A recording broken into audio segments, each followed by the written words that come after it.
புவி வாழ்த்த வாழ்க. இன்று நவராத்திரியோட 2ஆம் நாள். இன்னைக்கு நம்ம வணங்க வேண்டிய துர்க்கையோட அவதாரம் பிரம்மச்சாரிணி. பிரம்ம அப்படின்னாலே தபஸ் அப்படின்னு அர்த்தம். தன்னோட வலது கையில ஜபமாலையும் இடது கையில கமண்டலமும் வச்சு எப்போதுமே தவ கோலத்துல தியான நிலையில இருக்காங்க. சண்டா அப்படின்ற ஒரு அசுரனை வதம் செய்யறதுக்காக தோன்றிய அவதாரம்.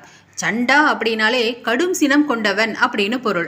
நமக்கு நல்லாவே தெரியுங்க, சண்டை போடுறது அப்படின்றதே நம்மளோட சினத்திலிருந்து தானே வருது.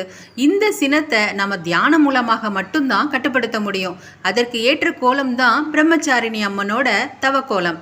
இவங்களை நாம் வழிபடும் போது நம்மளோட சினத்தை கட்டுப்படுத்தி பொறுமையை நமக்கு அருள் செய்கிறாங்க. இவங்களை வணங்குறதோட இவங்களோட குணாதிசயத்தையும் சேர்த்து நம்ம கடைபிடிக்கும் போது சினத்தில் இருந்து நாம் எளிதாக வெளிவர முடியும் அப்படின்றது தான் இன்றைய நவராத்திரி பூஜை நமக்கு விளக்குது. இதை தான் நம்ம முன்னோர்கள் ஆன்மீகத்துடன் இணைந்து அறிவியலாகவும் வழிபாட்டில் வச்சுருக்காங்க.